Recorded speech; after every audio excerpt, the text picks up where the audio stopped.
Chapter 1. The Gathering Storm. The marble bridge had earned its name long before anyone now living could remember its construction. Fashioned from pale Italian stone and stretching gracefully across the slow, dark waters of the River Ello, it joined the ancient Hartwell Manor to a formal garden whose yew hedges had witnessed generations of whispered promises and carefully concealed betrayals. Even beneath the fading light of an October evening, the bridge possessed an air of quiet dignity, as though it expected every traveler to carry secrets before crossing it. Hartwell Manor itself stood upon a gentle rise beyond the bridge, its tall windows glowing warmly against gathering clouds. Servants moved silently through polished corridors while a select company assembled for what was announced as a private family weekend hosted by Sir Reginald Hartwell, whose reputation as an industrial magnate was rivaled only by his reputation for absolute control. Captain Arthur Hastings, delayed in London on unrelated business, had not been invited. Nor, it seemed, had Hercule Poirot. The gathering was meant to remain entirely within Sir Reginald's carefully chosen circle. Yet no household, however carefully arranged, could keep resentment outside its doors. Sir Reginald received his guests in the library, where oak shelves climbed toward a carved ceiling blackened by centuries of fireplace smoke.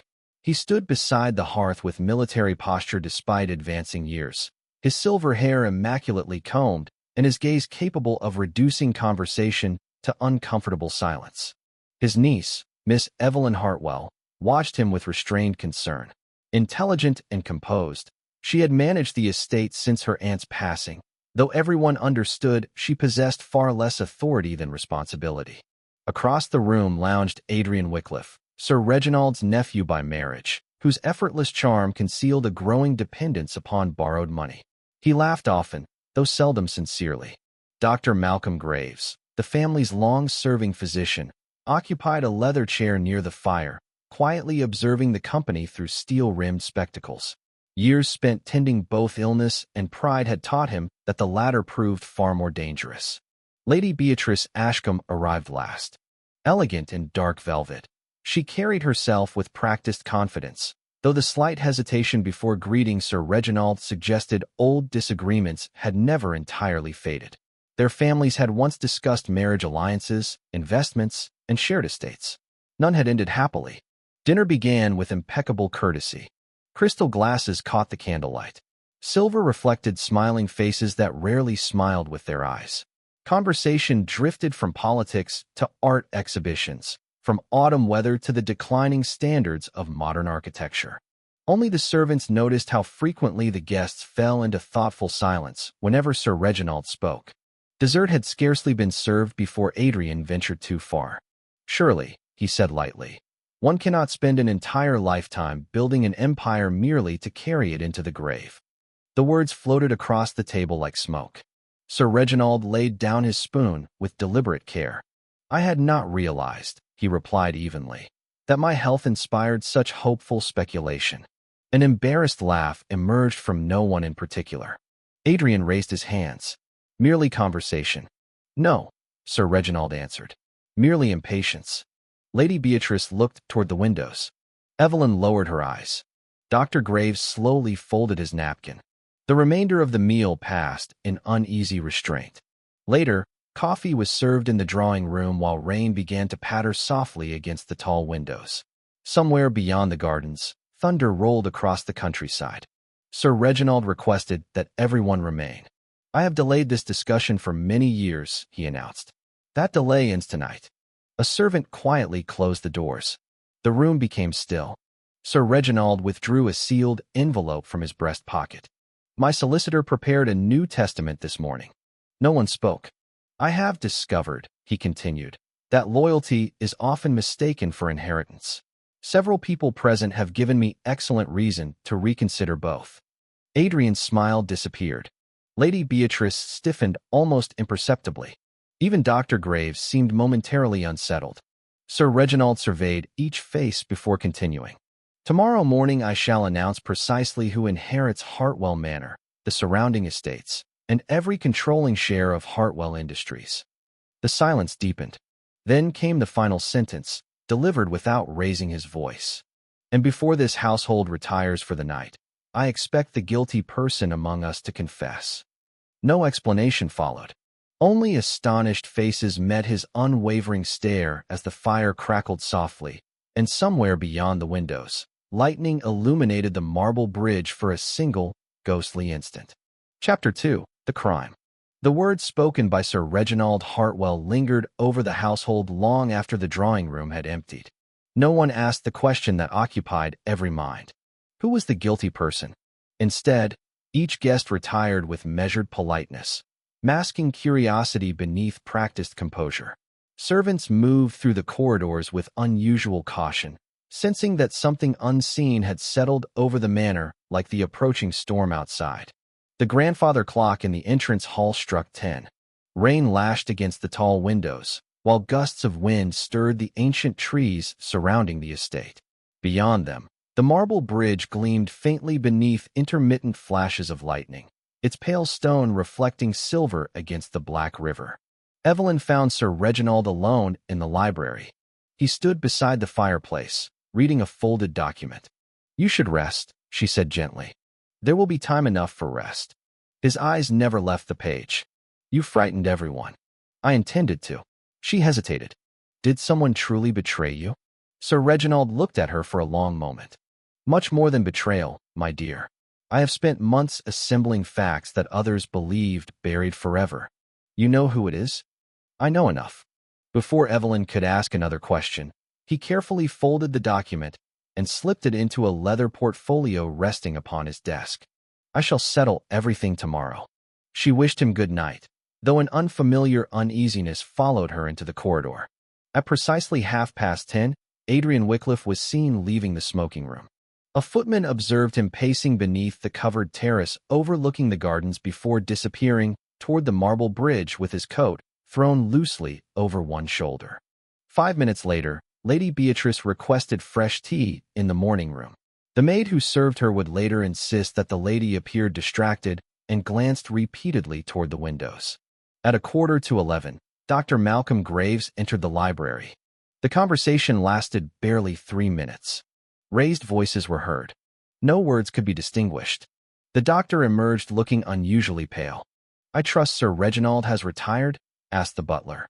"He appears determined to continue working." Those proved to be the last confirmed words anyone heard regarding Sir Reginald alive. 11 o'clock arrived. The rain intensified. A violent gust extinguished several lamps along the garden paths. Then came the scream. It echoed through the entrance hall with such force that every door on the ground floor flew open almost simultaneously. The cry belonged to Mrs. Ellison, the elderly housekeeper. "The bridge," she gasped. "Someone is lying upon the bridge." Within moments, the household rushed outside carrying lanterns. Rain soaked coats and dresses alike as the small procession hurried across the gravel path. The marble bridge emerged from darkness. Sir Reginald Hartwell lay upon the polished white stone, motionless. A crimson stain spread beneath him, made darker by the relentless rain. His walking cane rested several feet away. One hand remained tightly clenched. The other pointed toward the river below. Evelyn fell to her knees. "Uncle." Dr. Graves gently moved her aside before examining the body. His expression became grave. "I'm afraid." He removed his spectacles. "He is dead." No one spoke. The river flowed silently beneath the arches. The lantern light revealed a single wound beneath Sir Reginald's left shoulder, small but precise, as though inflicted by a narrow blade. There was remarkably little blood considering the fatal injury. Even stranger, no weapon could be found. Inspector Harold Fenwick of the county police arrived shortly after midnight, summoned from the nearby village despite the storm. He inspected the bridge carefully. "No footprints," he muttered. "The rain has washed everything away." The bridge possessed only 2 approaches. Both had remained visible from the manor for much of the evening. No stranger had been observed entering the grounds. The gates were locked. The estate walls were too high to climb unnoticed. "It appears," the inspector concluded, "that whoever killed Sir Reginald remains inside this house." His officers searched the grounds until dawn. Nothing. The leather portfolio Sir Reginald had placed upon his library desk had vanished. So too had the revised will he intended to reveal the following morning. One final discovery deepened the mystery.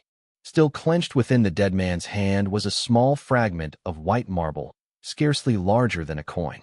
At first glance, it seemed to have broken from the bridge itself. Yet every stone along the bridge remained perfectly intact. No one could explain where the fragment had come from, or why Sir Reginald had gripped it so tightly in his final moments. As the first pale light crept across the river, Inspector Fenwick gathered the household inside the drawing room. "No one," he declared firmly, "will leave Hartwell Manor until this murder has been solved." The room fell silent. Outside, a motor car rolled slowly through the estate gates. Its passenger, impeccably dressed despite the muddy roads and carrying a polished walking stick with effortless dignity, gazed thoughtfully toward the marble bridge before allowing himself the faintest smile. "There has been," murmured Hercule Poirot, "a disturbance of order." And nothing, he believed, disturbed order without first revealing the truth to those patient enough to observe it. Chapter 2. The Crime. The words spoken by Sir Reginald Hartwell lingered over the household long after the drawing room had emptied. No one asked the question that occupied every mind. Who was the guilty person? Instead, each guest retired with measured politeness, masking curiosity beneath practiced composure. Servants moved through the corridors with unusual caution, sensing that something unseen had settled over the manor like the approaching storm outside.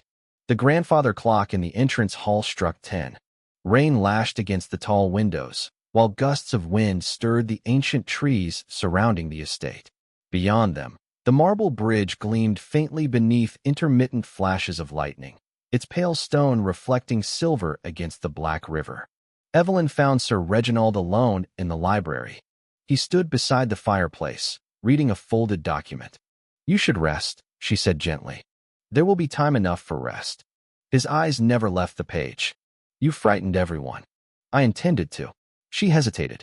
"Did someone truly betray you?" Sir Reginald looked at her for a long moment. "Much more than betrayal, my dear.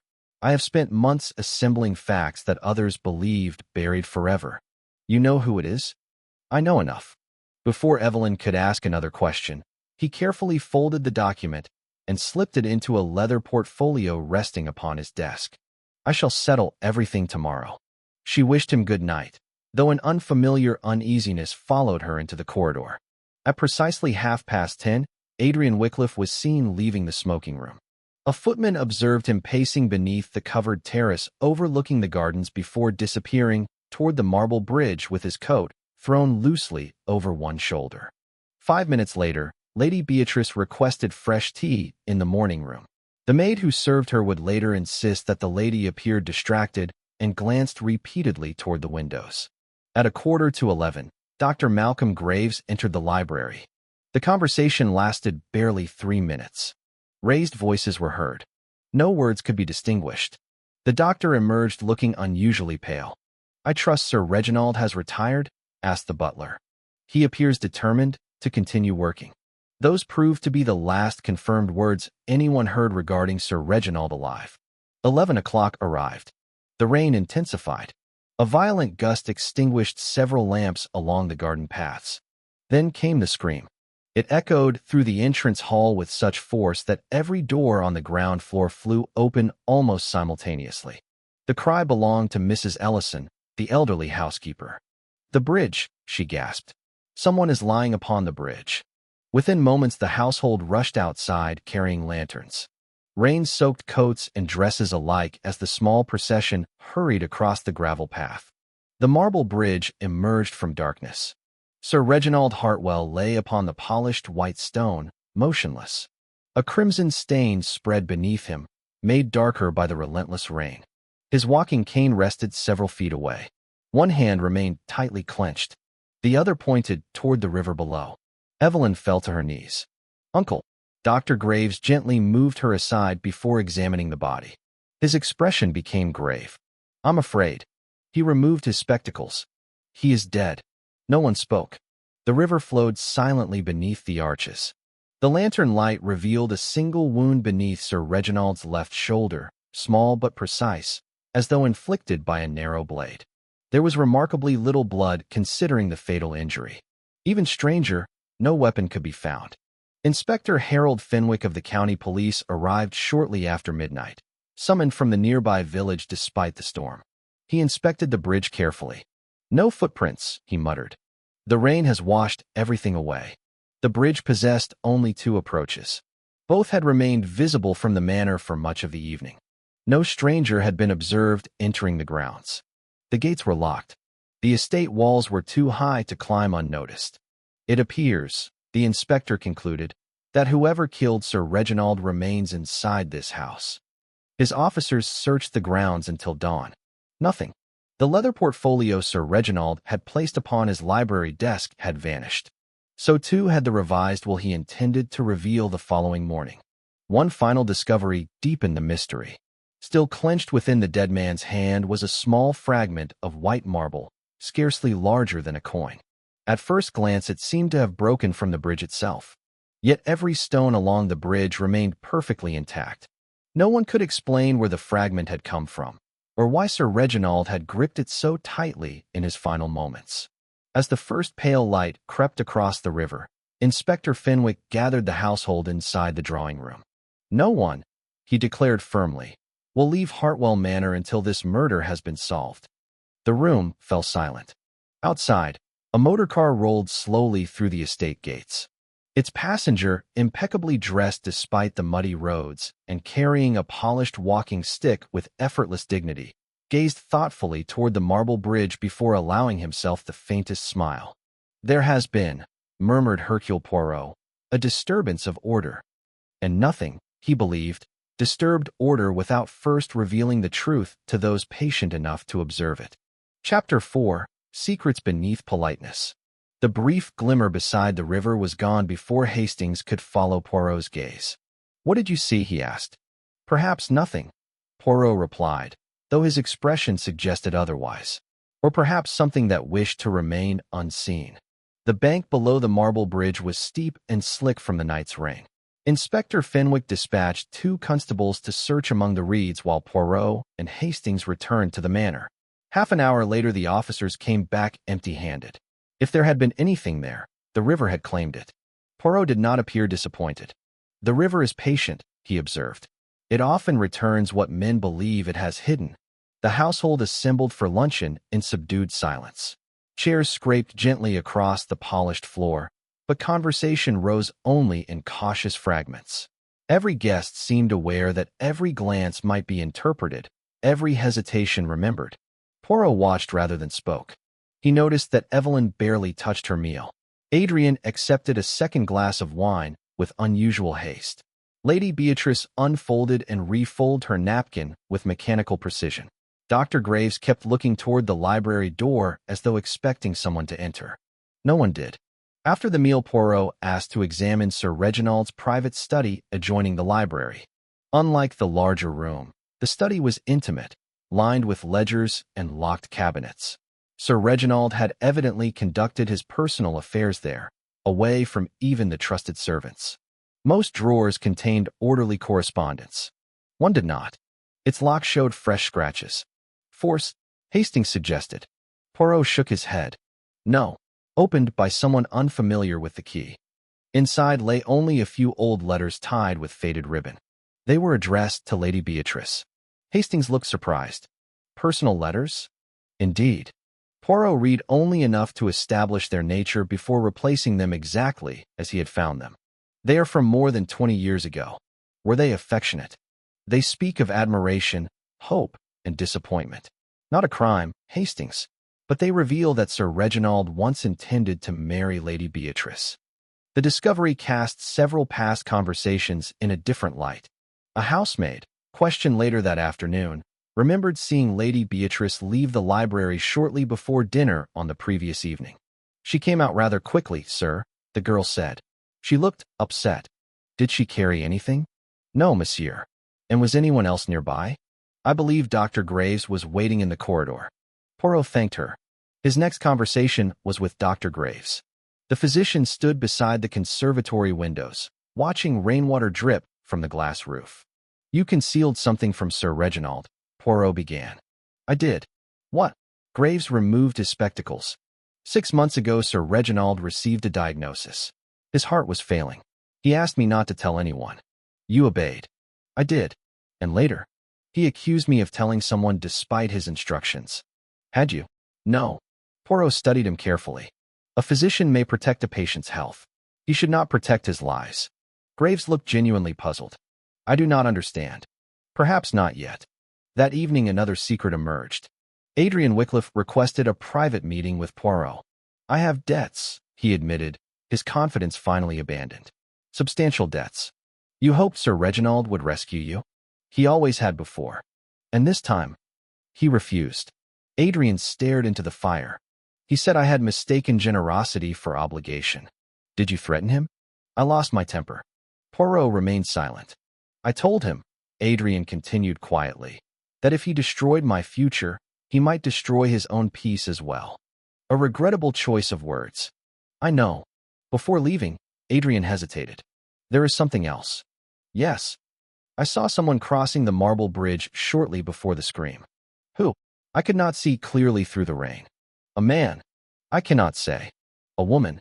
I cannot say. You are certain only that someone crossed? Yes. Poirot nodded thoughtfully. As dusk settled over Hartwell Manor, Inspector Fenwick entered carrying a sealed envelope. We've identified the marble fragment. Poirot looked up. It isn't from the bridge at all. So I suspected. It came from a decorative sculpture, an old garden ornament made of Carrara marble. The fragment also carries traces of green enamel paint. Poirot smiled faintly. Green.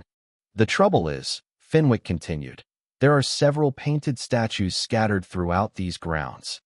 Then our search becomes delightfully narrower. That night, lantern in hand, Poirot walked alone through the gardens. He paused before each weathered statue. Most were untouched by time. One was not. A small marble figure of Mercury stood near the eastern hedge. Its green-painted pedestal bore a fresh chip no larger than a coin. Poirot fitted the recovered fragment against it. The edges matched perfectly. He did not remove the fragment again immediately. Instead, he examined the damp earth surrounding the statue. There, almost hidden beneath fallen leaves, lay the unmistakable impression of a walking cane ferrule, and beside it, a second set of footprints leading not toward the bridge, but away from it. Poirot straightened slowly. The murderer, he murmured to the empty garden, did not begin at the bridge. He looked back toward the dark silhouette of Hartwell Manor. The bridge was only where the performance ended. Chapter 5. The False Solution. The discovery at the statue of Mercury altered the direction of the investigation, though not in the manner Inspector Fenwick expected. At first light, the inspector ordered the eastern gardens, searched from hedge to hedge. Constables measured footprints, examined flower beds, and sifted damp gravel with painstaking care. Their efforts yielded little beyond broken twigs and the impressions Poirot had already noticed. The murderer came here first, Fenwick declared, then lured Sir Reginald to the bridge. Poirot folded his hands behind his back. Perhaps. You disagree. I merely prefer conclusions that arrive after all the evidence, not before it. Fenwick smiled wearily. You make my profession difficult, Monsieur Poirot. No, Inspector. Murder does that. The missing portfolio remained the greatest mystery. Without it, no one could prove whether Sir Reginald had truly altered his will or who might have benefited from its disappearance. By noon, however, another development seemed to solve the case. A gardener, clearing ivy near the old boathouse, uncovered a narrow dagger wrapped in a rain-soaked cloth.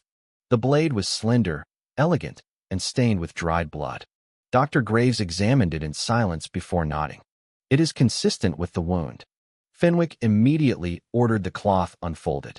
Embroidered in one corner were the initials A.W. Adrian Wycliffe stared at them in disbelief. That isn't mine. It bears your initials, Fenwick replied. So do thousands of handkerchiefs. Can anyone confirm where yours has been? Adrian hesitated. I cannot. The inspector's expression hardened. You admitted threatening Sir Reginald. Yes. You were seen near the bridge. Yes. You are heavily in debt. Adrian lowered his head. Yes. And now the murder weapon is wrapped in a cloth carrying your initials. The silence that followed seemed answer enough. By late afternoon, Adrian was confined to his room under police guard. The household reacted with visible relief. Lady Beatrice remarked that justice often moved slowly but seldom blindly. Dr. Graves appeared troubled, yet said nothing. Evelyn alone protested. I cannot believe Adrian capable of murder. Fenwick answered gently. Miss Hartwell, belief and evidence are not always companions. Only Poirot remained unconvinced. He requested permission to examine the dagger. Holding it beneath the library window, he studied not the blade but the handle. What do you observe, Hastings? It appears ordinary. Exactly. Hastings frowned. I don't understand. A man planning murder chooses certainty.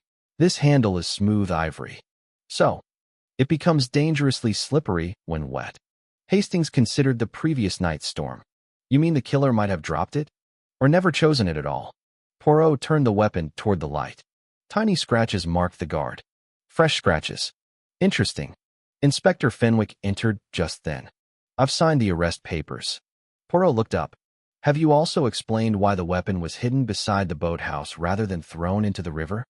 Fenwick paused. No. Or why a murderer clever enough to steal the portfolio would wrap the knife in a cloth bearing his own initials. The inspector frowned. It may have been panic. Poirot smiled politely. My dear inspector, panic usually creates disorder. This crime exhibits planning. That evening Poirot asked the butler an unexpected question. When did Sir Reginald last wear his gold pocket watch? The servant looked surprised. Every evening before dinner, monsieur. It was found upon him? No, sir. Fenwick checked the inventory. The watch had indeed vanished. Robbery, he suggested. Poirot shook his head. No rings were taken. His wallet remained untouched. His purse still contained notes. Then why remove only the watch? Poirot gave no answer. Instead, he requested the household assemble briefly in the drawing room. Their faces betrayed exhaustion more than fear. I ask only one question, Poirot said quietly. Who among you knew that Sir Reginald intended to change his will before he announced it? No one answered. Poirot looked from one face to another. Lady Beatrice remained perfectly composed. Dr. Graves seemed puzzled. Evelyn looked genuinely surprised. Adrian, brought downstairs under guard, stared at the floor. Only one person reacted differently. For less than a second, Mrs. Ellison, the elderly housekeeper standing discreetly near the door, glanced instinctively toward the staircase leading to the private study. The movement was almost imperceptible. Almost. Poirot noticed. He asked nothing further. Later that night, Hastings found him alone in the library, arranging several seemingly unrelated objects upon the desk. The marble fragment, a sketch of the gardens, the timeline of the evening, and a list of every witness's movements. You don't believe Adrian is guilty, Hastings said. No. Because of the knife? Because of something much smaller. Poirot picked up the marble fragment and placed it beside the drawing of the statue. The fragment tells us where Sir Reginald stood before he died. He then laid an empty space beside it. The missing watch tells us when. And the portfolio? Poirot's eyes rested on the vacant place where it ought to have been. The portfolio tells us why. He carefully gathered the papers into neat piles. Someone has built an elegant deception. You know who? Poirot smiled faintly. I know only this, my friend. The wrong person has been arrested. Outside, somewhere in the sleeping manor, a floorboard creaked. Neither man noticed that the library door, left slightly ajar, had opened by no more than an inch, and that someone had been listening to every word. Chapter 6. The Hidden Truth. The faint creak of the library door might have passed unnoticed by most men. It did not escape Hercule Poirot. Without turning his head, he continued speaking to Hastings in the same measured tone, as though nothing unusual had occurred. And that, my friend, is why one must never hurry to admire a theory. Hastings, accustomed to Poirot's peculiar habits, merely nodded. A heartbeat later came the soft retreat of footsteps along the corridor. Only then did Poirot close the notebook before him. You knew someone was listening? My dear Hastings, a house has its own language. Doors breathe, floorboards whisper, and curious people seldom resist either. Shall we follow? No. Poirot smiled. If our listener believes himself unnoticed, he may become wonderfully careless. The following morning, Hartwell Manor stirred beneath a blanket of mist. Inspector Fenwick had little appetite for breakfast. The arrest of Adrian Wycliffe had been reported to the magistrate, yet Poirot's objections lingered in his thoughts. I dislike uncertainty, the inspector admitted. As do I, Poirot replied. But uncertainty is often the final veil before truth. A maid entered with unexpected news. Mrs. Ellison requests to see Monsieur Poirot alone. The elderly housekeeper was waiting in the morning room. Her usually steady hands trembled as she poured tea neither for herself nor for her visitor. I have served this family for 38 years, she began quietly. Long enough to know when silence becomes a sin. Poirot sat opposite her without interruption. I lied to the police. In what respect? The night Sir Reginald died. I heard voices before the scream. You told Inspector Fenwick that you heard nothing. I was afraid. Of whom? Mrs. Ellison lowered her eyes. I could not tell. She drew a slow breath. I was carrying fresh linen upstairs. As I passed the private study, I heard Sir Reginald arguing with someone. A man. I believe so. What did you hear? Only fragments. She closed her eyes, recalling each word with painful care. Sir Reginald said, You should have trusted me years ago. And the reply? It is too late now. Poirot remained silent. Then Sir Reginald said something I shall never forget. Mrs. Ellison's voice almost failed her. The truth cannot remain buried forever. She looked at Poirot with evident distress. I heard the study door open. I hurried away before anyone could see me. Why conceal this? Because I feared the family would be destroyed. Poirot thanked her with genuine kindness. You have not destroyed it, madam. No. No. You have merely shortened the road to the truth. When she had gone, Hastings leaned forward. So there was another meeting after Evelyn left. Indeed. And the missing portfolio? Poirot nodded thoughtfully. It may not have been the object most desired. That afternoon, he requested permission to examine the manor's old records stored in the attic. Dust lay thick upon forgotten trunks and faded account books. Hours passed. Hastings had begun to suspect the search fruitless when Poirot stopped before an aging iron chest. Inside were estate ledgers dating back more than 20 years. Most contained routine accounts. One did not. Folded between its pages rested a packet of letters bound with blue ribbon. Unlike those found in Sir Reginald's study, these had never been opened after being stored. Poirot carefully unfolded the first. His expression changed almost imperceptibly. What is it? Hastings asked. History. Whose history? Poirot refastened the ribbon. The kind that grows dangerous when remembered. He carried the packet downstairs. In the library, Inspector Fenwick was waiting with fresh information. The laboratory has examined the blood on the dagger. And it matches Sir Reginald. Only Sir Reginald. Fenwick hesitated. There is another trace. Whose? We cannot identify it. Poirot smiled faintly. Excellent. The inspector blinked. Excellent. It means the dagger has lived a longer life than the murder. Late that evening, Poirot asked that Adrian Wickliffe be brought from his room. The young man looked exhausted. I did not kill him, he said before anyone spoke. I believe you. Adrian stared. You do? I wish to discuss something else. Poirot placed a folded sheet upon the table. It concerns your debts. Adrian sighed heavily. I borrowed far more than anyone knows. From whom? After a long silence, he answered. A moneylender in London. No member of the Hartwell family? No. No blackmail. Adrian looked genuinely confused. What blackmail? Poirot watched him closely.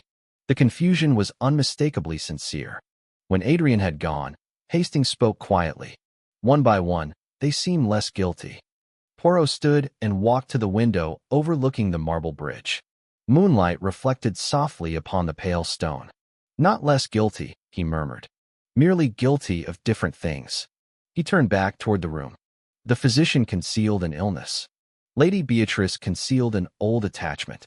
Adrian concealed ruinous debts. Mrs. Ellison concealed what she heard. And Sir Reginald. Poirot paused. Sir Reginald concealed the one secret upon which every other secret depends. At that moment, a constable hurried into the room, carrying a small leather object wrapped in cloth. We found this, sir. Where? Floating beneath the eastern bank after the river fell. Inspector Fenwick unfolded the cloth. Inside lay Sir Reginald Hartwell's missing gold pocket watch. The crystal was shattered. Its hands had stopped at exactly 10:47. Poirot gazed at the watch for several seconds before gently closing its cover. At last he smiled, not with triumph, but with quiet certainty. "The clock," he said softly, "has begun to tell the truth." He looked at Inspector Fenwick. "If you please, arrange for everyone to gather in the drawing room tomorrow evening." "You know who killed Sir Reginald?" Poirot adjusted the cuffs of his immaculate sleeves. "I know enough to ask the final questions." Outside, beyond the silent windows, the marble bridge gleamed beneath the moon as though patiently awaiting the revelation it had guarded since the night of the murder. Chapter 7. The Gathering. By 7 o'clock the drawing room at Hartwell Manor had become a chamber of quiet expectation. A fire burned steadily in the grate, though its warmth did little to ease the tension that had settled over those assembled. Outside, twilight softened the outlines of the marble bridge until it seemed to float above the river like a pale apparition. Inspector Harold Fenwick stood near the mantel, notebook in hand. Captain Hastings occupied a chair at the edge of the room, observing each face in turn. Evelyn Hartwell sat with folded hands, her composure strained by days of uncertainty. Adrian Wycliffe, now released from confinement at Poirot's insistence, appeared exhausted rather than relieved. Lady Beatrice maintained her customary dignity, though her fingers rested unusually tightly upon the arm of her chair. Dr. Malcolm Graves stood near the window, avoiding everyone's gaze. Mrs. Ellison remained quietly beside the door. Only Hercule Poirot seemed entirely at ease. He waited until the grandfather clock struck the hour. "Ladies and gentlemen," he began, "a murder is never committed in isolation. The act itself may last but a moment, yet it is prepared by months, sometimes years, of concealed fears, ambitions, and resentments." No one interrupted. "Each of you," Poirot continued, "has deceived this investigation." Lady Beatrice stiffened. Adrian looked away. Mrs. Ellison lowered her eyes. Poirot nodded gently. "Do not mistake me. To conceal the truth is not always to commit murder. Often it is merely to protect pride." He turned first toward Dr. Graves. "You concealed Sir Reginald's illness." The physician inclined his head. "I did." "You believed you were honoring your patient's confidence." "Yes." Poirot faced Lady Beatrice. "You concealed that Sir Reginald once intended to marry you." She answered quietly. "The past belonged to no one else." "Quite so." He looked toward Adrian. "You concealed debts so overwhelming that you feared disgrace more than poverty." "I was ashamed." Poirot accepted the reply without comment. Finally, he addressed Mrs. Ellison. "You concealed the argument you overheard outside the private study." Tears gathered in the elderly woman's eyes. "I thought silence would spare the family." Instead, Poirot said kindly, "It nearly condemned an innocent man." Inspector Fenwick shifted uneasily. "Then Adrian Wycliffe is cleared?" "He is." The inspector frowned. "But every material fact pointed toward him." Poirot smiled. "Every fact arranged by someone who understood how easily appearances persuade us." He crossed to a small table upon which rested several objects gathered during the investigation. The marble fragment, the broken pocket watch, a sketch of the gardens, the recovered dagger. The murderer wished us to believe Sir Reginald was attacked upon the marble bridge shortly after 11. Poirot lifted the pocket watch. "This watch stopped at 10:47. It may have broken later," Fenwick objected. "Indeed, that possibility must always be considered."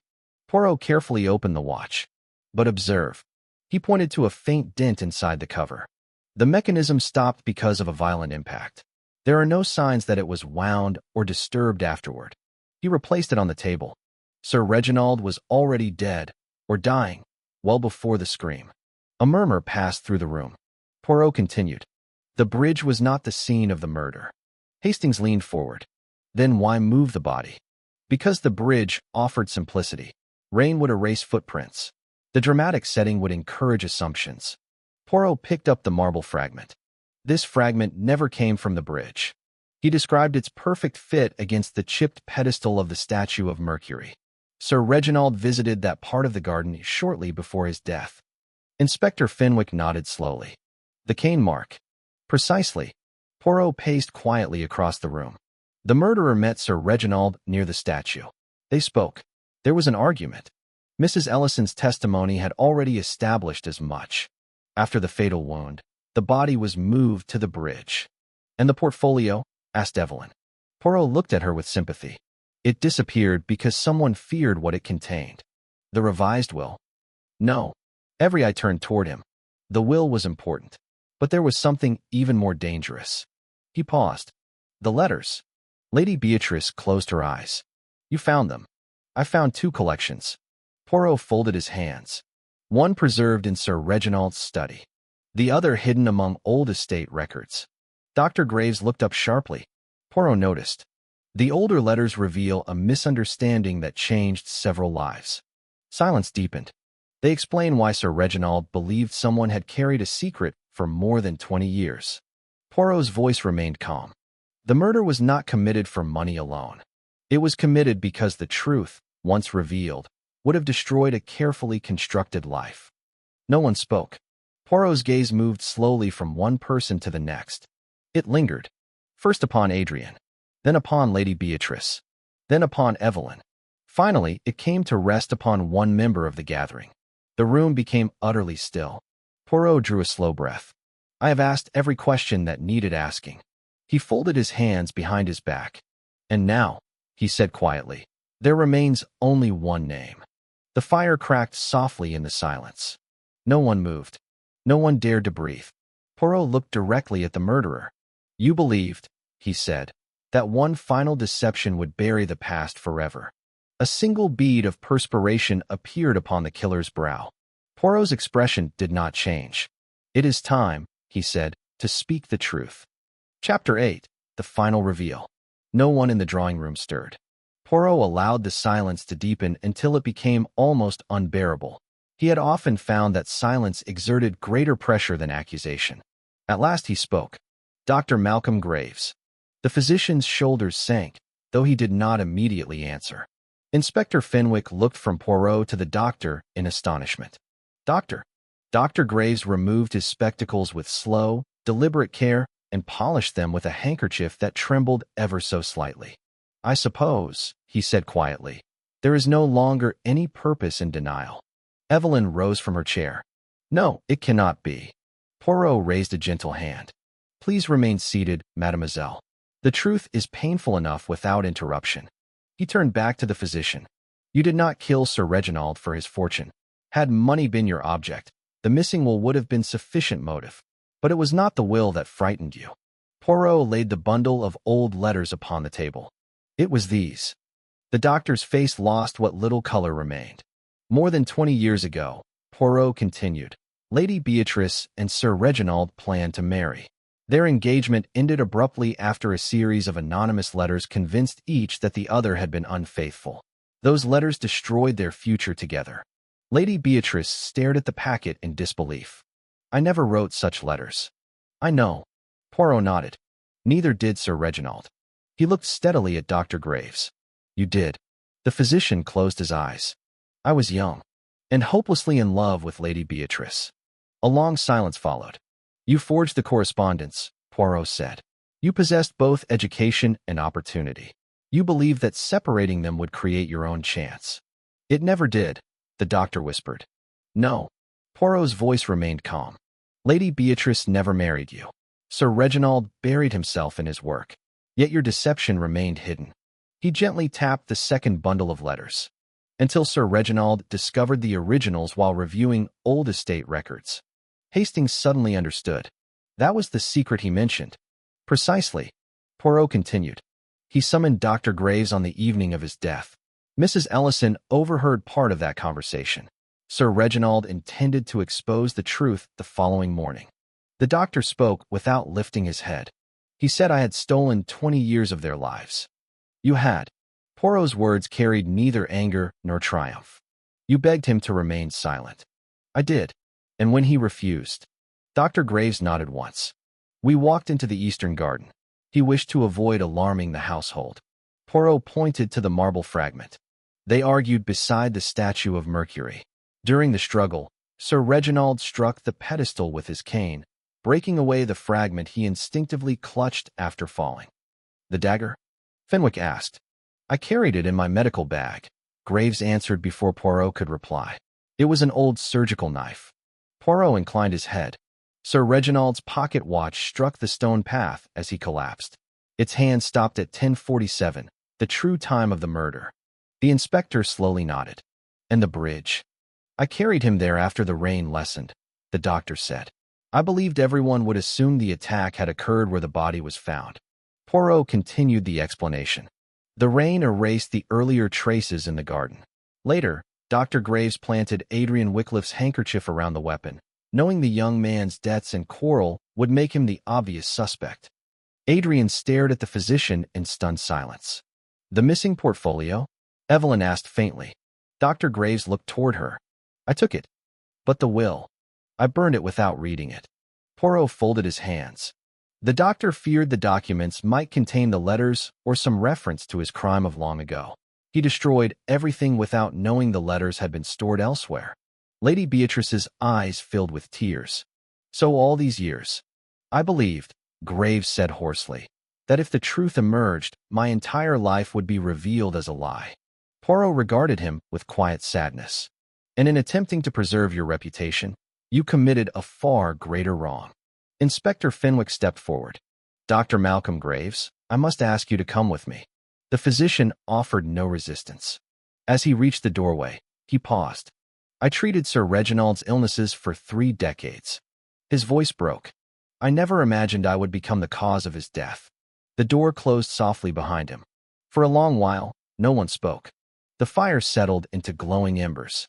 Outside, moonlight spread across the marble bridge, restoring to it the calm dignity it had possessed before tragedy had crossed its stones. Evelyn finally turned to Poirot. Will this house ever feel the same again? Poirot looked toward the bridge through the tall windows. No house remains unchanged after truth has entered it. But truth, however painful, restores order where deception has long reigned. Hastings joined him at the window. You solved it because of the watch. Poirot smiled gently. The watch gave the time. The marble gave the place. The planted dagger gave the deception. But it was human nature that gave the answer. He adjusted the cuffs of his immaculate coat. Together they watched the quiet river flow beneath the marble bridge, carrying away the last echoes of the storm, while Hartwell Manor, stripped at last of its oldest secret, greeted the coming dawn.